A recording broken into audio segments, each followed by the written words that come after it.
ఫెలోషిప్కి ఎలా వచ్చారు అందరూ?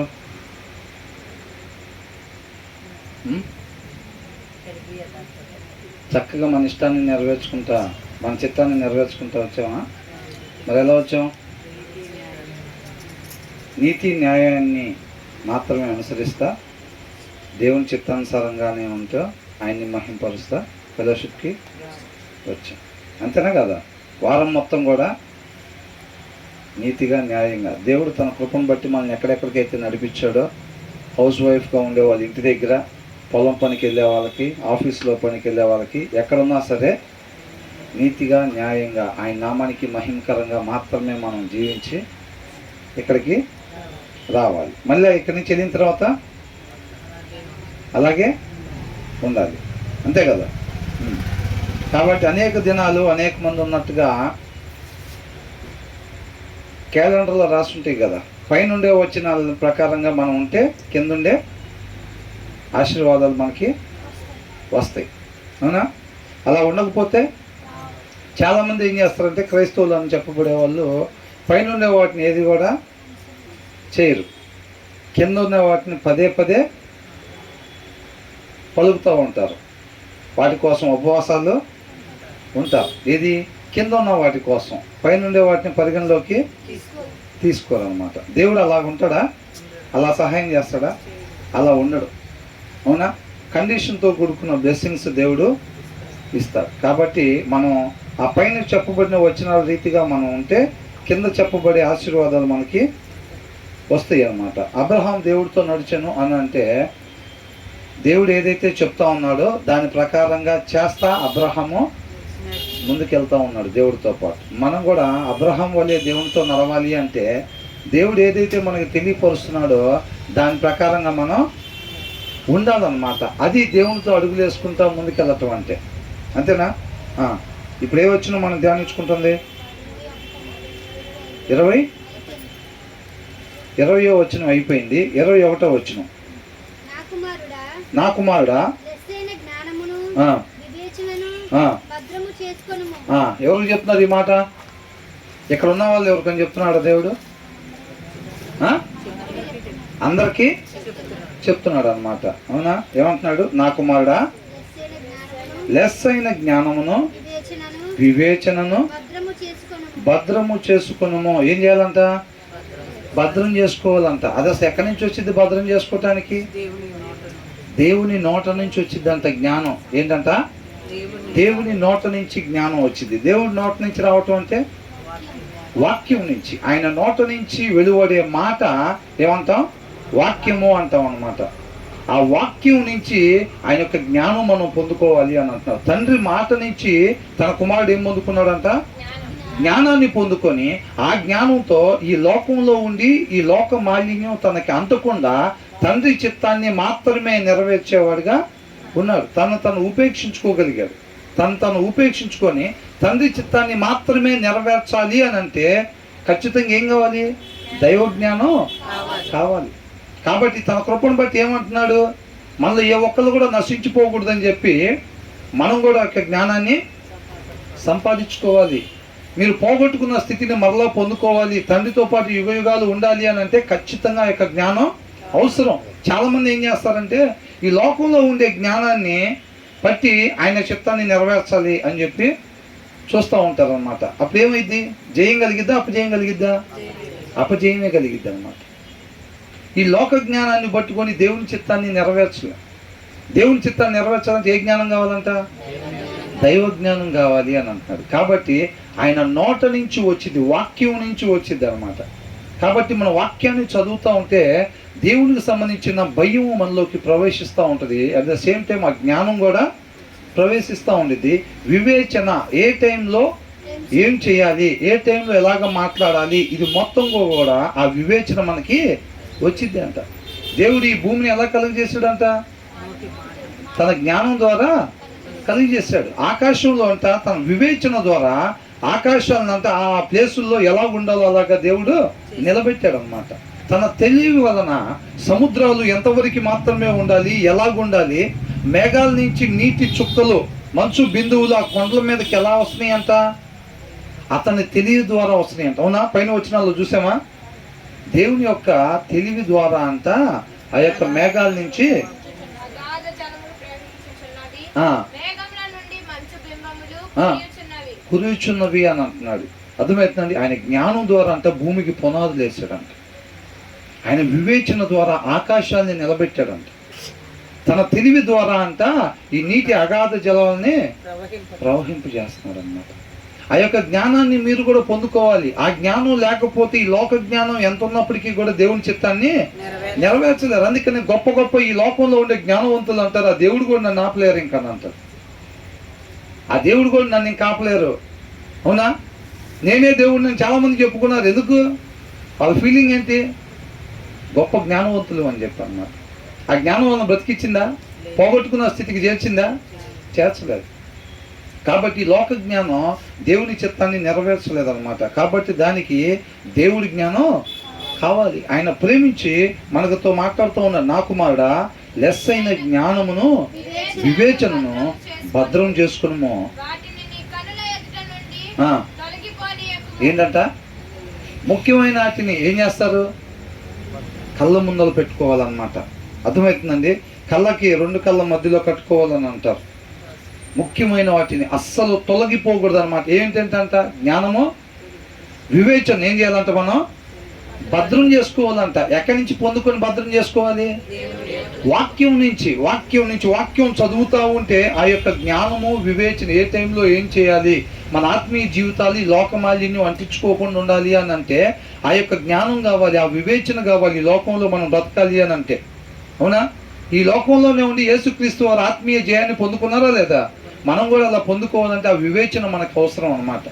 ఆ వివేచన, ఆ జ్ఞానం లేకపోతే సాధ్యమయ్యేది కాదు. కాబట్టి దాన్ని భద్రం చేసుకున్నామో, వాటిని నీ కన్నుల ఎదుట నుండి తొలగిపోనీయకము అని అంటున్నాడు అన్నమాట. వాటిని పక్కన పెట్టడానికి ఏమాత్రం కూడా వీలు లేదంట. ఎందుకని? అయ్యా పెట్టడం వల్ల ఏమొచ్చింది? అవి తర్వాత ఏంటంట? ఏవి? ఆ జ్ఞానము వివేచన ఎవరైతే భద్రం చేసుకుంటారో వాళ్ళకి ఏంటంట? అవి జీవము. ప్రతి ఒక్కరు మనం దేనికోసం, మన నిరీక్షణ ఏంటి? నిత్య జీవము. అవునా? నిత్యము జీవించుండేవాళ్ళుగా, కొంతకాలం ఉండి మరణానికి గురయ్యే వాళ్ళంగా కాకుండా మన తండ్రితో పాటు నిత్యము జీవించి పండు తినక ముందు ఉన్న స్థితిలోనికి వెళ్ళాలి. మరలా మేము తప్పిదం చేసి తండ్రి మాట వినకుండా, ఆయన చిత్తాన్ని నెరవేర్చకుండా, మా ఇష్టాన్ని నెరవేర్చుకొని మేము ఈ పాపం ద్వారా మరణాన్ని తెచ్చుకున్నాము. కాబట్టి ఈ స్థితిలోంచి మరలా మేము ఆ స్థితిలోకి తన కుమారుడైన యేసుక్రీస్తు ద్వారా ఎలాగైతే కనపరిచాడో తండ్రి, మేము కూడా ఆ రీతిగా వెళ్ళి తండ్రితో పాటు నిత్యము జీవించేవారుగా ఉండాలి అనేది మన నిరీక్షణ. అవునా? ఆ నిత్యము జీవించేదాన్ని ఏం తీసుకొస్తాయంట? అవి నీకు జీవముగాను. ఆ జ్ఞానము వివేచన అంటే ఏం తీసుకొస్తాయంట? మనకి మన సొంత ఆలోచన నెరవేర్చుకుని మరణాన్ని తెచ్చుకుందాం చూసారా? ఆ మరణాన్ని తీసేసి ఏం తీసుకొస్తాయంట? జీవాన్ని తీసుకొస్తాయంట. పండు తినక ముందు ఏదైతే మనిషి కలిగి ఉన్నాడో ఆ యొక్క జీవాన్ని తీసుకొచ్చేది ఏంటంట? జ్ఞానము వివేచన. అవి ఎక్కడి నుంచి వస్తాయంట? దేవుని వాక్యం నుంచి వస్తాయి అన్నమాట. కాబట్టి మన నిత్యం కూడా వాక్యాన్ని చదువుతూ ఉండాలి. యెహోషువతో చెప్పాడు, నువ్వు బ్రతికినంత కాలం కూడా దాన్ని నువ్వు చదువుతూ ఉండాలి. నువ్వు దాన్ని చదివేటప్పుడు దానికి సంబంధించిన భయము నీలో కలిగిద్ది. అప్పుడు నువ్వు దాన్ని అనుసరిస్తావు. దాన్ని నువ్వు అనుసరించి నీతి న్యాయంగా, అంటే ఒక మనిషి ఏ రీతిగా మాత్రమే ఉండాలో దాంట్లో రాయబడి ఉండిద్ది అనమాట. అదే వాక్యం. అవునా? నువ్వు దాన్ని ధ్యానించటం వల్ల ఏమైందంటే దానికి సంబంధించిన భయము భక్తి నీలోకి వచ్చి నువ్వు ఆ నీతిగా న్యాయంగా ఉంటావు. నువ్వు ఫస్ట్ ఆఫ్ ఆల్ అలాగ ఉంటే తన ఇష్టజనమైన ఇశ్రాయేలీయులందరిని కూడా నీతిగా న్యాయంగా నువ్వు నడిపిస్తావు అన్నాడు. అనడా లేదా? దానికోసం నీతిగా న్యాయంగా మనం నడవాలి అంటే ఫస్ట్ దాన్ని ఏం చేయాలంట? ధ్యానించాలి అని అంటున్నాడు. అర్థమవుతుందండి? అలాగ మనం ధ్యానిస్తే అంట మనకి జ్ఞానం వివేచన వచ్చింది. అవి వచ్చినప్పుడు అంట అవి మనకి ఏమిస్తాయి అంట? జీవముగా ఉంటాయి. మనం ఎతుకులాడే తీగనమాట. మనం దేనికోసం ఎతుకుతున్నాం? నిత్య జీవం కోసం ఎతుకుతున్నాం. అదేగా దేవుడు మనకి ఇస్తానంది. ఏమన్నాడు? నిత్య జీవాన్ని ఇస్తాను, మీరు పోగొట్టుకున్న స్థితిని నేను మరలా మీకు దయచేస్తాను అని అంటున్నాడు. ఇక మనకి జీవం లేదు, జీవం కలిగి ఉంటామని ఒక ఆశ కూడా లేకుండా అందరం కూడా పాపం చేసి మరణానికి గురయ్యి ఆ ఊబిలో పడిపోయి ఉంటే దిక్కు తోల్చిన స్థితిలో మానవుడు ఉన్నప్పుడు ఏం చేశాడు? ఆయన వచ్చి నీకు మరలా నిత్య జీవాన్ని ఇస్తాను, పోగొట్టుకున్న స్థితిని ఇస్తా, తండ్రి దగ్గరికి నేను మరలా నేను చేరుస్తానని ఆశని చిగురింపు చేశాడు అనమాట. అవునా? కాబట్టి ఏమంటున్నాడు, అవి నీకు జీవముగాను నీ మెడకు అలంకారముగాను ఉండును. ఏంటంట మనకి మెడకు అలంకారం అంటే ఏంటి? స్త్రీలకు ఏంటంట అలంకారం? గుణం అనే అలంకారం ఉండాలంట వాక్యంలో. అవునా? అవునా? గుణం అనే అలంకారం ఆత్మీయంగా మనం దేని చేత అలంకరించుకోవాలి? ఈ లోకస్తులకి, విశ్వాసులు, క్రైస్తవులు, క్రొత్తగా జన్మించిన వాళ్ళు అలంకారం కనపడదు. వాళ్ళకి ఎట్లా ఉంటుంది అంటే బోసిపోయినట్టు కనపడతాం. దేవుడు మనం చూసినప్పుడు ఎలా కనపడతాం? ఈ మెల్ల హారం, తల మీద కిరీటం, చేతికి బ్రేస్లెట్, ఉంగరాలు, ఇవన్నీ ఉన్నట్టుగా కనపడతాం దేవుడికి మనం. అవునా? అవేంటి? ఈ జ్ఞానం, వివేచన, ఆయన కృపను కోరుకోవటం, ఇవన్నీ కూడా అలంకారాలే మనకి. స్త్రీకి గుణం అనే అలంకారం కనపడదాం. ఆ అలంకారం నిజంగా ఒక స్త్రీ కొత్తగా జన్మించిన స్త్రీ కలిగి ఉన్న లోకస్తులకు కనపడిద్దా? అలంకరణ కనపడిద్దా?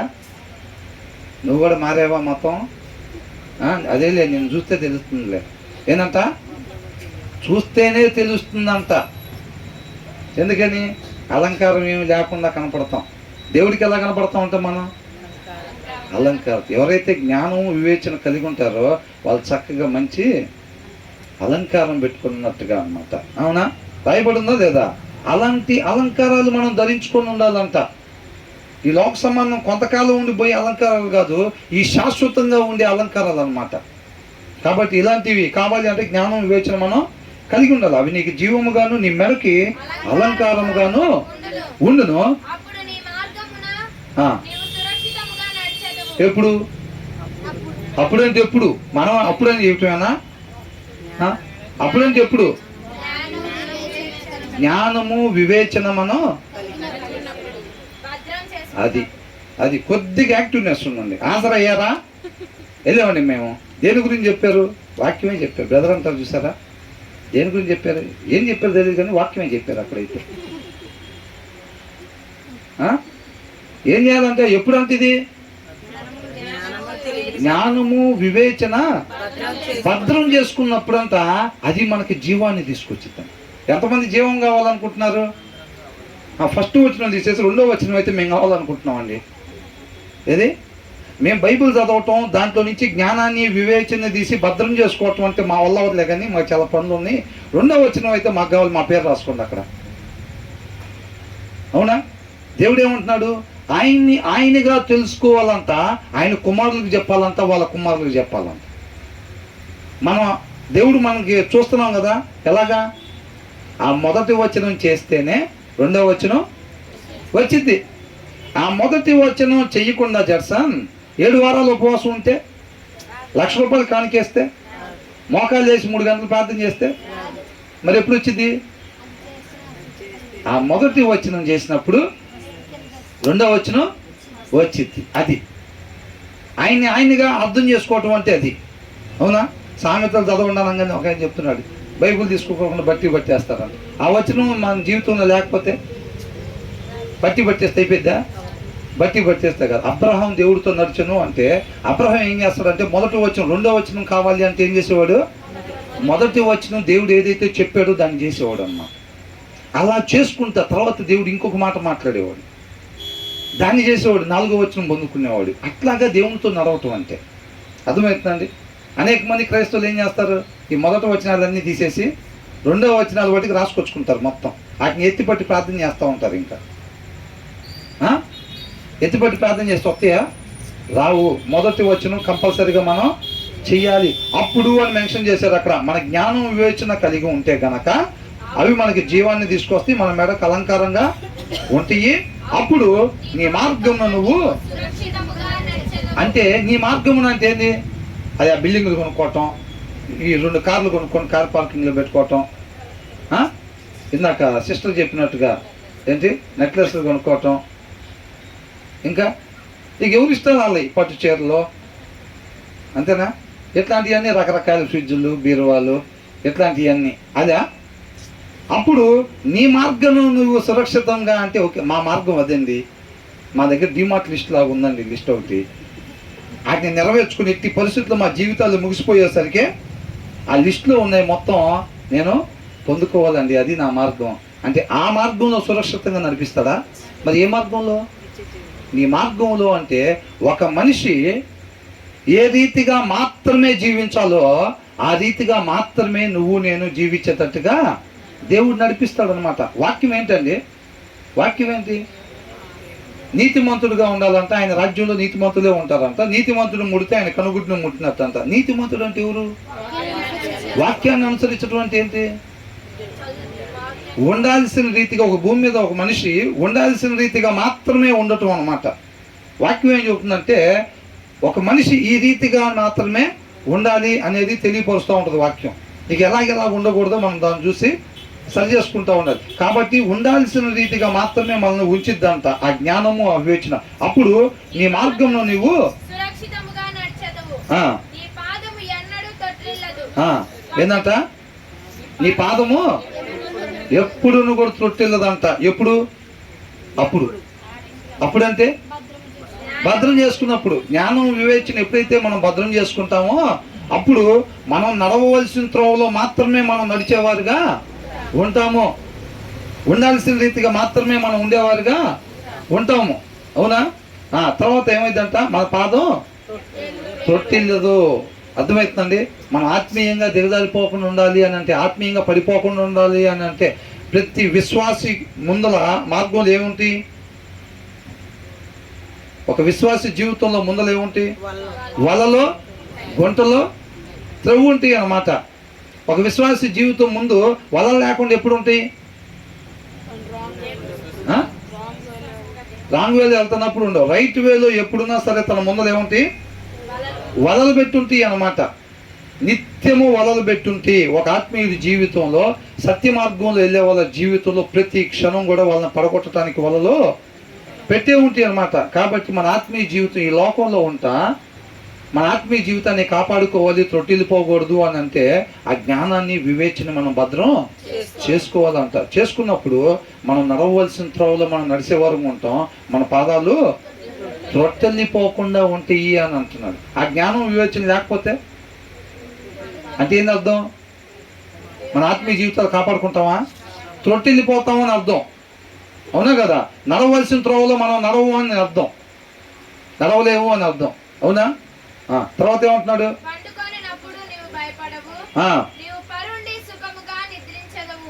చూసారండి ఏమంటున్నాడు?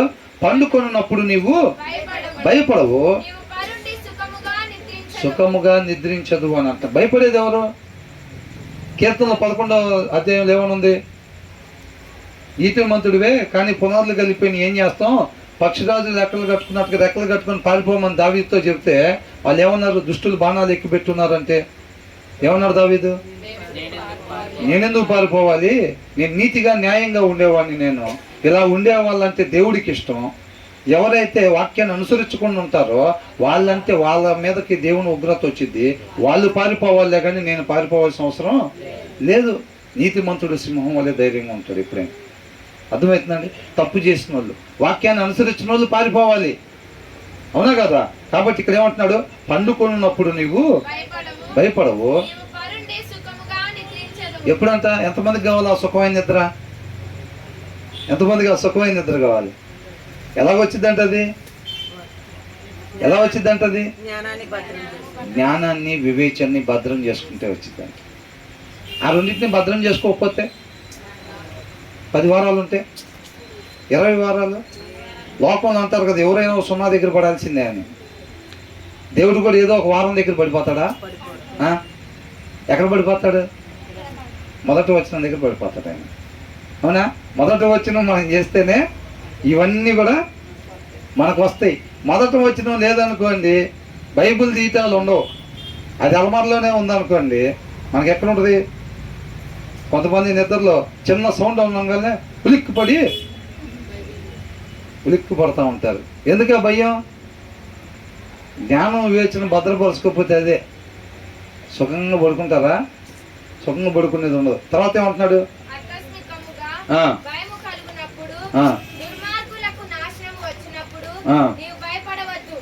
ఏంటంట?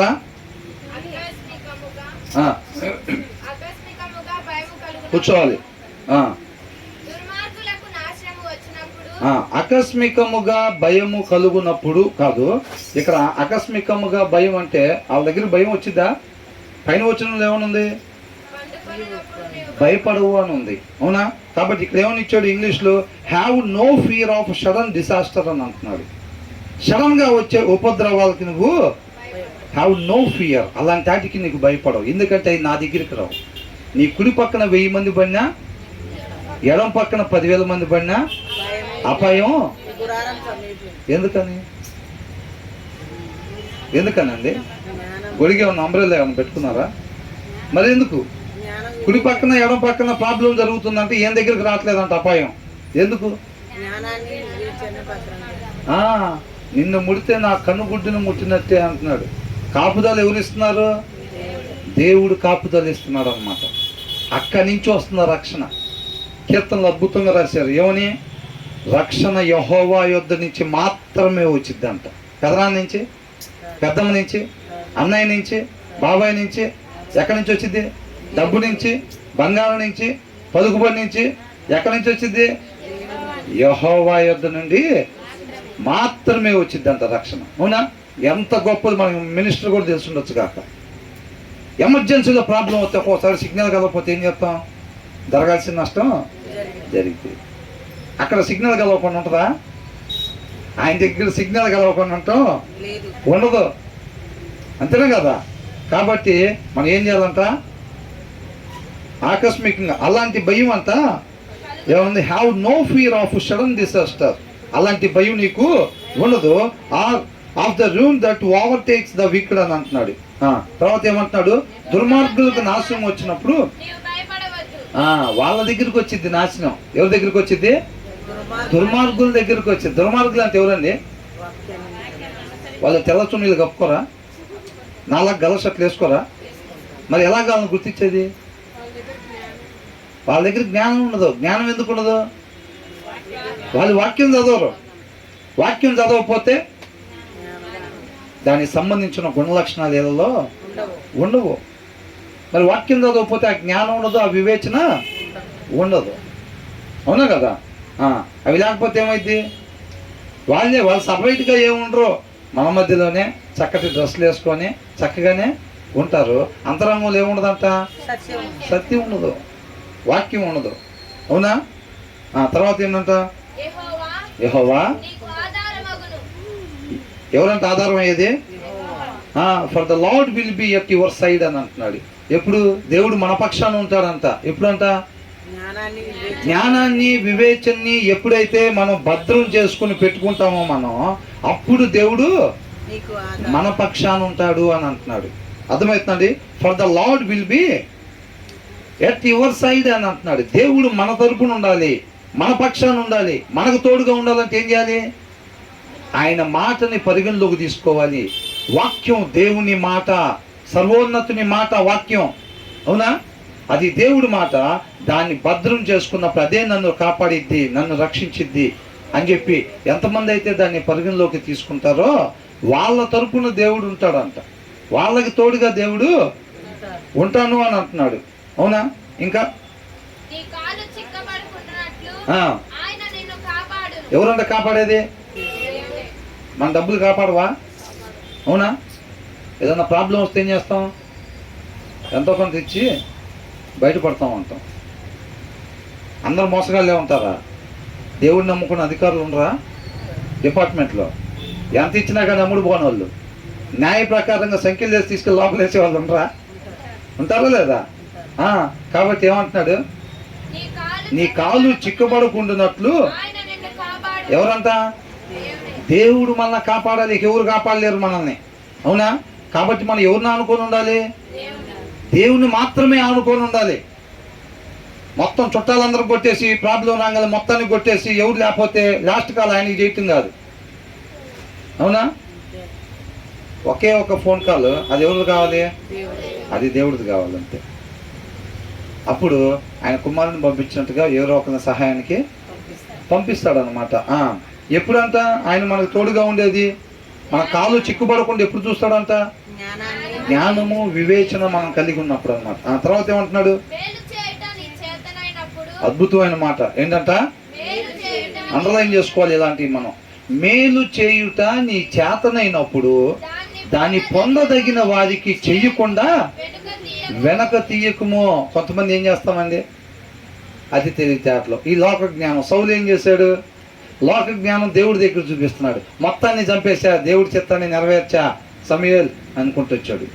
అవునా, అట్లయితే నాకు వినపడే సౌండ్లు ఏంటి అని అడిగాడు. అయ్యా మనోళ్ళు దేవుడికి బలి అర్పించడానికి తెచ్చుకున్నారులే అన్నాడు. ఎవరి దగ్గర ఏ జ్ఞానం ఉపయోగిస్తున్నాడు, దేవుని దగ్గర లోక జ్ఞానం ఉపయోగిస్తున్నాడు. పని జరిగిందా, పని జరగలేదు. అవునా, ఇక్కడ ఏమంటున్నాడు, కాబట్టి ఇద్దరు మాట్లాడుకుంటున్నారు అనుకోండి, ఆ విషయం మీద మనకి మేలైన సలహా ఒకటి తెలుసు అనుకోండి, మేలైన ఆలోచన మనకు తెలుసు అనుకోండి, మనం ఏం చేస్తాం, నన్ను అడగలేదుగా.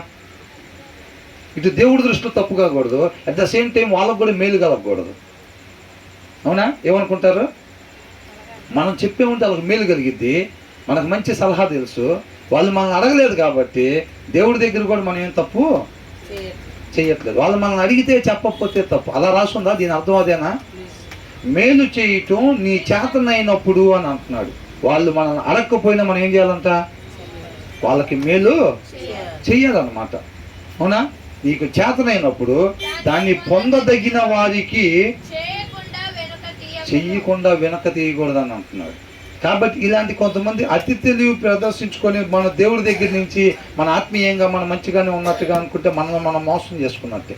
మేలు చేయటం చేత అయినప్పుడు అంతా చేయకుండా ఉండకూడదు అని అంటున్నాడు. అవునా కదా. ఆ తర్వాత ఏమంటున్నాడు, ద్రవ్యము నీ యొద్దనుండగా నీ పొరుగు వానితో అనవద్దు. ఇప్పుడు మేము ఉన్నామండి, ఫర్ ఎగ్జాంపుల్ ఇప్పుడు ఆ కార్కి క్లీన్ చేయడానికి ఒక ఆయనకు ఒక 500 రూపాయలు ఇచ్చి నెలకి క్లీన్ చేపిస్తూ ఉంటాం. ఇప్పుడు ఆయన వచ్చి ఏమంటాడు, నెల అయిపోగానే ఏమన్నా డబ్బులు ఇస్తారా అని అడుగుతాడు. వాళ్ళు అడగగానే ఇస్తే బాగుండదు, మనం రేపు ఇద్దాంలే, రేపు వచ్చేసే రేపు ఇద్దాంలే. ఆ 500 అంట మన దగ్గర ఉంటే రేపిస్తాం రమ్మనే మాట అనకూడదు అంటున్నాడు. మన ఇంట్లో పనిచేసే వాళ్ళ దగ్గరైనా మిగతా వాళ్ళ దగ్గరైనా, లేకపోతే మన యజమానులు కొంతమంది ఏం చేస్తారు, ఏ రోజు పేమెంట్ ఆ రోజు ఇవ్వాలైతే వాళ్ళ దగ్గర డబ్బులు పెట్టుకొని కూడా ఇవ్వడానికి మనసొప్పక లోకొస్తారు. కొంతమంది ఏమంటారు, రేపు చూద్దాం మిగతా మొత్తం కల్పిస్తా అంటారు, వాళ్ళకి మనసొప్పు ఇవ్వటానికి. కొంతమంది శనివారం పేమెంట్లు అయితే ఎప్పుడు ఇస్తూ ఉంటారు, ఓనర్ దగ్గర డబ్బులు ఉండవా, ఉంటాయి, వాళ్ళు ఏం చేస్తారు, తర్వాత ఇద్దాంలే ఏదో ఒకటి చెప్పి పంపించి మనల్ని అని అంటారు. అట్లా అనొచ్చు అంట విశ్వాసి అలాగా అనకూడదు. ద్రవ్యము నీ యొద్దనుండగా రేపు ఇచ్చేదను పోయి రమ్మని నీ పొరుగు వానితో అనవద్దు అన్నాడు. ఎవరి మాట ఇది, మనకెందుకు చెప్తున్నారు, మనం అలా ఉండాలి అని ఆయన ఇష్టపడతా ఉన్నాడు అన్నమాట. అర్థమవుతుందండి. ఆ తర్వాత ఏమంటున్నాడు, ఎంతమంది దాని ప్రకారం ఉందామని ఇష్టపడుతున్నారు. అద్దం దగ్గరికి వచ్చినప్పుడు అది చూపించిన దాన్ని తుడుచుకునే ఆలోచన లేకపోతే అద్దం దగ్గరికి ఎన్నిసార్లు వెళ్ళిన ప్రయోజనం లేనంటే. అవునా, ఇది ఎవరి మాట, ఇది ఆయన సరి చేసుకోమని చెప్పిన దాన్ని ఏం చేయాలి, మనం సరి చేసుకుంటే విధేయతని కనపరిచినట్టు. అది ఎవరికి మేలు, మనకే మేలు. అవునా.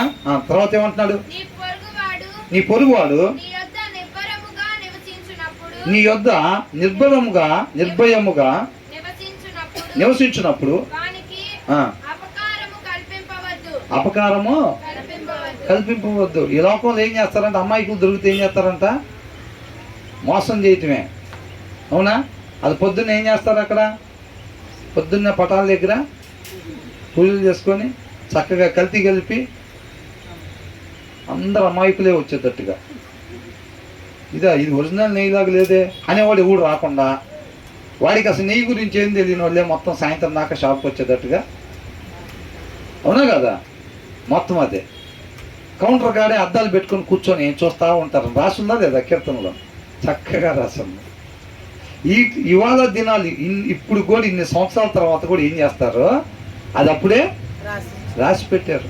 శుభ్రంగా నూనెలో కల్తీ కలిపేసి, అవునా, ఆటలు ఇట్లు మొత్తం కల్తీ కలిపేసి మొత్తం రేట్లు పెంచేసి ఆఫర్, బంపర్ ఆఫర్ అని ఎక్కడ పెడతారంట, రాసుందా లేదా, అది కూడా రాస్తుంది. Bumper offer 2+1.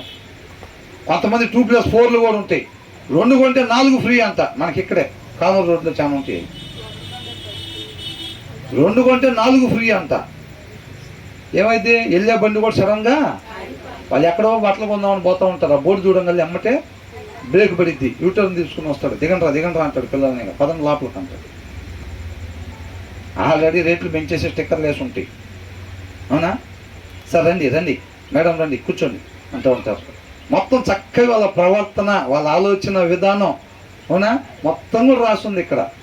ఇప్పుడు కూడా అంతే, ఎవరెవరు వస్తున్నాడు, ఇంకెక్కడ ఉన్నారు అమాయకులు అని చెప్పి అద్దాలు పెట్టుకుని అంతా చూస్తూ ఉంటారు కౌంటర్ కాడ కూర్చొని, లోపలంతా కల్తీ గెలిపేసి. నీ పొరుగువాడు నీ వద్ద నిర్భయంగా నివసించినప్పుడు వానికి అపకారం కల్పింపవద్దు. ఈ లోకంలో తెలియగలవాడు ఎవరంటే బాగా డబ్బులు సంపాదించారు. నువ్వు ఎంతమందిని మోసం చేసేవాడిది కాదు, డబ్బు ఉంటే పెద్ద మనిషి. ఏందంట జాయిసి? ఈ లోకంలో ఎవరంట పెద్ద మనిషి? డబ్బు ఉంటే పెద్ద మనిషి. నువ్వు ఎంతమందిని మోసం చేసావు అనేది మ్యాటర్ కాదు.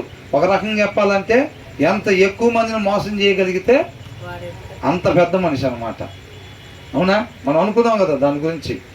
లీటర్కి 3 లీటర్లు కలిపితే వాడు 3 బ్రాంచీలు పెడతాడు. 30 లీటర్లు కలిపినాడు 30 బ్రాంచీలు, పెద్ద గోడౌన్లు పెట్టుకుంటాడు.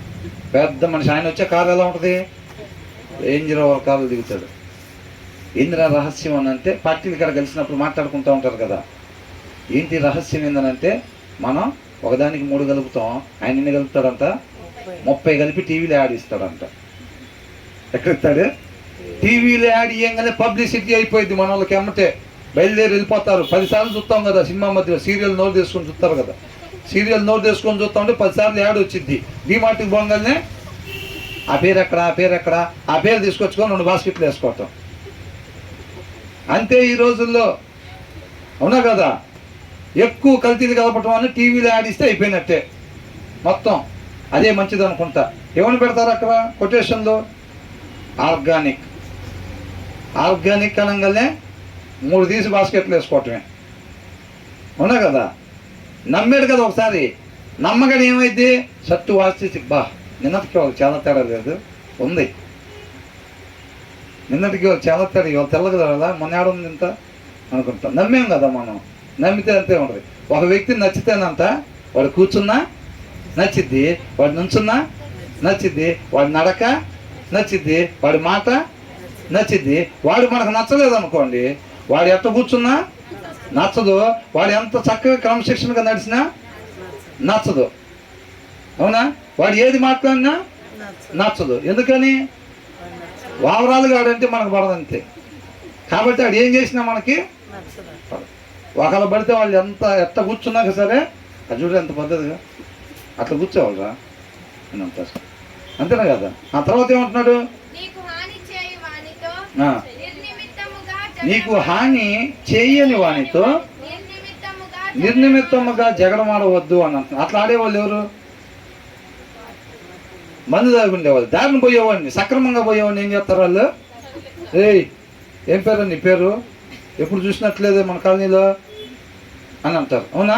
ఏం చేస్తారు? దారిలో సక్రంగా పోయేవాడిని వాడిని పట్టుకొని పిలుస్తారు.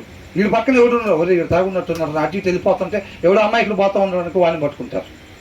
అంతేనా కదా? అట్లా చేస్తారంట. నీకు హాని చెయ్యని వానితో నిర్నిమిత్తముగా. ఒకవేళ హాని చేస్తే పర్వాలేదా? కర్రలు తీసుకుని కొడతామేనా ఇంకా? దీన్ని మనం ఎలా తీసుకోవాలి? హాని చెయ్యని వానితో. హాని కానీ చేశానంటే తలకాయ తీసినా ప్రాబ్లం లేదు ఇంకా. అంతేనా? అలాగే తీసుకోవాలా? ఓల్డ్ టెస్టిమెంట్లో ఎట్లా ఉంది? కంటికి కన్ను, పంటికి పన్ను. అబ్రహాం కూడా ఏం చేశాడు? వాళ్ళ భార్యల్ని, వాళ్ళ ఆస్తుల్ని తీసుకుని వచ్చి వేరే దగ్గరికి వెళ్ళొచ్చేటప్పుడు ఏం చేశాడు? ఇలా మొత్తాన్ని తీసుకుని వెళ్ళిపోయారు. వెళ్ళిపోతే అబ్రహాం వచ్చేసరికి అట్లా ఉన్న పరిస్థితి. ఏం చేశాడు మరి? వెళ్ళి మొత్తం సైన్యాన్ని తీసుకొని యుద్ధానికి వెళ్ళిపోయి వాళ్ళందరినీ దుమ్ము ఓడిచ్చేసి మళ్ళీ వాళ్ళ భార్యల్ని, సైన్యం మొత్తం ఆస్తిని తెచ్చుకున్నాడు. తెచ్చుకున్నాం లేదా? దావీదైనా అంతే. ఫస్ట్ వాళ్ళు తప్పు చేశారు కదా, వాళ్ళు అలా చేయటం వల్ల వీళ్ళు తర్వాత లాగా నూతన నిబంధనలు ఎట్లాగా వాడు పయ్యంగి తీసుకెళ్తే ఏం చేయాలంట? ఇంకోటి కూడా ఇచ్చి పంపించమని అంటున్నాడు. కాబట్టి హాని చేయని వానితో అంటే చేసిన మన ఇష్టం అనుకుంటా ఇంకా అని అనుకోకూడదు. అప్పుడు వేరు, ఇప్పుడు వేరు. మనం అలాగా హాని చేసేవారుగా ఉండకూడదు అని అంటున్నాడు. తర్వాత ఏమంటున్నాడు? బలాత్కారము చేయువాని చూచి ఆ, మత్సరపడకుము. మత్సర పడకమో. ఏందిరా 18 సంవత్సరాలు అవుతుంది బాప్టిస్టుని తీసుకొని, రోజు ప్రార్థనకు పోతున్నాం, వాక్యం వింటున్నాం, నలుగురిని తీసుకుని వెళ్ళి జాయిన్ చేసాం. ఇంటి పక్కనోడు 3 ఫ్లోర్లు వేసాడు ఈ లోపలే. ఏంటంట? ఇంటి పక్కనోడు 3 ఫ్లోర్లు వేసాడంట, ఆటో అమ్మేసి కారు కొన్నాడంట. మనం మాత్రం ఉన్న బండి గాయలు కొట్టించుకునే పరిస్థితి కూడా లేదు అని అనుకోబాక. కొంచెం సేపు ఆ పట్టణం వైపు, కొంచెం సేపు ఈ పట్టణం వైపు చూడబాక అంటున్నాడు. అబ్రహాం ఎలా చూశాడంట? పునాదులు కలిగిన ఆ పట్టణం వైపు మాత్రమే చూస్తూ ఉన్నాడంట అబ్రహాం. మనం కూడా ఎలా ఉండాలి? మనకెందుకు చెప్పారు ఆ విషయం?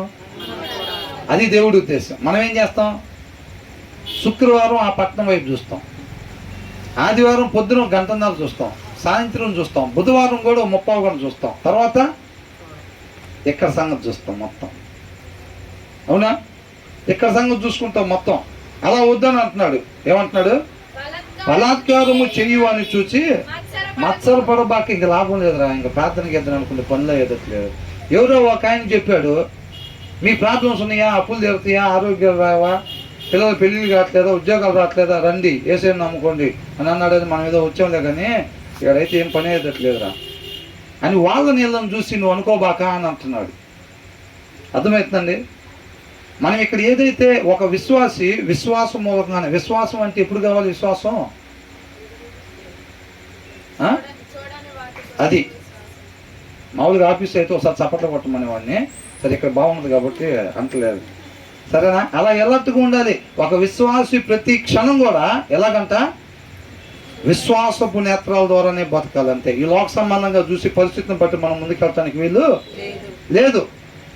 అర్థమవుతుందండి? కాబట్టి బలాత్కారం చేయవని చూసి మత్సరపడకం. వాళ్ళు సంపాదించుకుంటున్నారు, వీళ్ళు సంపాదించుకుంటున్నారు కాదు. మనం ప్రతి క్షణం కూడా ఇక్కడ ఇన్వెస్ట్ చేసేదానికంట రేపు పంట ఎక్కడికి వస్తాం? అక్కడ ఈ బాక్స్లో పెట్టక ముందు ఇక్కడ ఏమీ రాదు. వచ్చేటట్టయితే ఇక్కడికి రావటం అనవసరం మనం. అవునా? ఏమీ లేని స్థితిలో నుంచి పెద్ద వ్యాపారం పెట్టుకునేటట్టుగా నడిపించాడు. ఇక్కడికి వచ్చిన తర్వాత సాక్ష్యాలు చెబుతూ ఉంటారు. కొంతకాలం ఉండిపోయే వాటికి దేవుడు అట్లా నడిపించడు. మన అవసరతలు తీరుస్తాడు. కోరికలు ఇష్టం వచ్చినట్టు చార్టెడ్ ఫ్లైట్లు అయ్యి కావాలంటే చేయడు ఆయన. అవునా కదా? మన అవసరతలు తీరుస్తాడు. మీరు నా నీతిని, నా రాజ్యాన్ని అతకన్నా నన్ను వదిలిపెట్టాడు. ఇంకా ఆయనతో పాటు మీకేం కావాలో నేను చూసుకుంటానని అన్నాడా లేదా? కాబట్టి మనం ఏం చేయాలంట? వాళ్ళు చేసేది, వీళ్ళు చేసేది, లోకస్తులు కొంతకాలం మాత్రమే ఉండిపోయి వాటిని పోగేసుకుంటూ ఉంటారు మన కళ్ళ ముందు. అపవాది ఎక్కడో పెట్టడో ఆ ఎలుగున్న క్యాండిల్స్, వాక్యం కలిగిన హృదయాలు ఎక్కడెక్కడ ఏ కాలనీలో ఉంటున్నాయో వాళ్ళ ఇంటి పక్కన, వాళ్ళ ఇంటి ముందు, వాళ్ళ ఇంటి యువతలు తీసుకొచ్చి పెడతా ఉంటాడు. అర్థమవుతుందండి? శోధన లేకుండా ఉంటుందా? శ్రమల వల్ల అంత యేసుక్రీస్తు వారు విధేయతను నేర్చుకున్నాడంట. మనం కూడా నేర్చుకోవాలి. ఇవన్నీ మన చుట్టూనే ఉంటాయి. తీసుకొచ్చి ఆ ఇంటి అవతల ఎందుకని పెట్టేది? ఎందుకు పెడతాడు? మనం కూడా ఇక బైబిల్ తీసి పక్కన పెట్టాలని, ఇక వాక్యం తీసి పక్కన పెట్టాలని మనం కూడా దానికోసం అని చెప్పి అవన్నీ తీసుకొచ్చి రంగుల ప్రపంచం ఆడిస్తూ ఉంటాడు. ఏసే దగ్గరికి అయ్యాక తెచ్చాడు, ఇది మొత్తం నాదే, నువ్వు ఒక్కసారి నమస్కరించావంటే ఇది మొత్తం నీకు ఇస్తా రంగుల ప్రపంచం అన్నాడు. అన్నాడా లేదా? తర్వాత ఏమంటున్నాడు ఇక్కడ?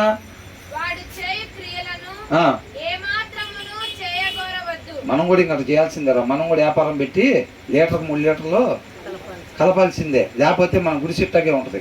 వాళ్ళు మాత్రం ఇంకో 2 ఫ్లోర్లు వేసుకుంటారు పైన. వాళ్ళ పిల్లలు చూడ, వాళ్ళ పిల్లల కన్నా మన పిల్లలు మంచి రంగు, మంచి ఎత్తు.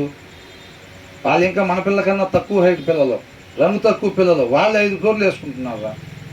మనం కూడా లీటర్కి 3 లీటర్లు. మనం నిజాయితీగా ఉంటాం. అందుకని వ్యాపారాలు నడవకుండా కమ్మకి వ్యాపారం మూసేసి అది పెడతా ఉంటాం, దాన్ని మూసి ఇంకోటి పెడతా ఉంటారు. అవునా కదా? తర్వాత ఏంటంట? వాళ్ళు ఏందని చూసి, లోకస్తులను చూసి అంతా మనం ఏమాత్రం కూడా టెంప్ట్ కాకూడదు. అట్లాంటివి చెయ్యాలని చెప్పి నిర్ణయాలు తీసుకోకూడదు. ఎప్పుడు నిర్ణయాలు తీసుకుంటారు? హృదయంలో వాక్యం బలంగా లేకపోతే అలాంటి నిర్ణయాలు తీసుకుంటారు, పడిపోతారు అన్నమాట. తర్వాత యెహోవాకు అసహ్యుడు అని అంటున్నాడు. అవునా? ఎవరికి తోడుకుంటాడంట?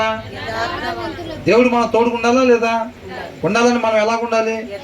యథార్థవంతుల్లాగా ఉండాలన్నమాట. అవునా? కాబట్టి దేవుడి తోడు ఎంతమందికి కావాలి? దేవుడి తోడు నాకు కావాలని చేయెత్తుతున్నాం అంటే నేను యథార్థంగా ఉంటానని, యథార్థంగా నేను ఉండాలని తీర్మానం తీసుకుంటున్నానని ఎత్తినట్టు, అవునా కదా? దేవుడి తోడు నాకు కావాలి అంటే ఎప్పుడు తోడుకుంటాడంట ఆయన? యథార్థంగా ఉంటే తోడుకుంటాడంట. దేవుడి తోడు ఎంతమందికి కావాలి అని అంటే మేము యథార్థంగా ఉంటామండి ఇప్పటి నుంచి అని దేవుడి దగ్గర ఒప్పుకుంటున్నట్టుగా. ఇప్పుడు చెప్పండి, దేవుడి తోడు ఎంతమందికి కావాలి? ఏం సగమే లేచినాయి? సగం ఉంటే చాలా? ఓకే. ఆశపడే ప్రాణాన్ని అంట దేవుడు ఆయన చిత్తానుసారంగా ఏది అడిగినా ఇస్తాడంట. తర్వాత ఏమంటున్నాడు? భక్తిహీనులు అంటే ఎవరు? వాక్యం లేని వాళ్ళు. భక్తిహీనుల గురించి కూడా రాయబడి ఉంది, అవునా? ఆయన మాటను పరిగణలోకి తీసుకోరంట. అసలు అర్థమవుతుందా? ఆయన మాటను పరిగణలోకి తీసుకోరంట. వాళ్ళు భక్తిహీనులు అంట. వాళ్ళ ఇంటి మీదకి ఏమొచ్చిందంట? శాపం వచ్చిందంట. ఇంటి పైన స్టార్ ఉంటుంది, కానీ ఇంటి పైన ఏముంటుంది? స్టార్ ఉంటుంది, కానీ ఏముంటుంది వాళ్ళ దగ్గర? శాపం ఉంటుందంట. ఆయన తలుపేస్తే తీసేవాళ్ళు ఉన్నారా? లేరు. అర్థమవుతుందండి? తర్వాత నీతిమంతులు అంటే ఎవరు? వాక్యాన్ని అనుసరించేవాళ్ళు. వాక్యాన్ని అనుసరించే వాళ్ళ జీవితానికి ఆధారాలు ఏముంటాయి? నీతి, న్యాయం మన జీవితానికి ఆధారాలు కావాలి. అది మనం ఇంటి దగ్గర ఉన్నా, మనం పొలంకి వెళ్ళినా, ఆఫీస్కి వెళ్ళినా, ప్రయాణం చేస్తున్నా, ఎక్కడున్నా మన జీవితానికి ఆధారం ఏం కావాలి? నీతి, న్యాయం అనే సత్యంతో ప్రకాశిస్తూ ఉండాలన్నమాట. అర్థమవుతుందండి? అది లోకానికి వెలుగుని, మనం సారాన్ని అందించటం అంటే అన్నమాట. నీతిమంతుల నివాస స్థలమును ఆయన ఆశీర్వదించును. ఆయన ఆశీర్వాదం మనకు కావాలి అంటే మనం ఎలా ఉండాలంట? నీతిమంతుల్లాగా, వాక్యాన్ని అనుసరించేవారుగా, ఉండాల్సిన రీతిగా మాత్రమే మనం ఉండాలి. తర్వాత అపహసించును. అపహాసకులని ఎవరు అనుకున్నాం? మనం చూసాం కదా. మనం ఏమని 10 మందిలో వాడిని ఎగతాళి చేసి భలే ఎగతాళి చేసాం కదా. వాడిని కాదు ఎగతాళి చేసింది, ఎవరిని ఎగతాళి చేశారంట? ఈయన ఎగతాళి చేసుకున్నాను. వాక్యంలో రాస్తుందా లేదా? 10 మందిలో వాడిని హేళన చేసి భలే హేళన చేసాం కదా అని అంటున్నారు. అపహాసకులారా, ఎంతకాలం మీరు అపహాస్యం చేస్తూ ఉంటారు అని అంటారు. అంటే అపహాస్యం ఎవడైతే చేస్తున్నాడో వాడే అపహాస్యం రాస్తుంది బైబిల్లో. వాళ్ళని ఏందని భలే అన్నాం కదా, వాళ్ళని ఏంది సూటిపోటు మాటలని భలే అన్నాం కదా. ఎవరినన్నాం? మనమే అనుకున్నాం ఆ సూటిపోటు మాటలు. వాళ్ళని బాధ పెట్టి మనం నవ్వుకోవటం కాదు. ఎవరిని బాధ పెట్టుకున్నట్టు? నువ్వు ఎప్పుడైతే అట్లా ఆలోచించావో నీకు అప్పుడే ప్రాబ్లం స్టార్ట్ అయింది అంటున్నాడు, అవునా? తర్వాత ఏమంటున్నాడు?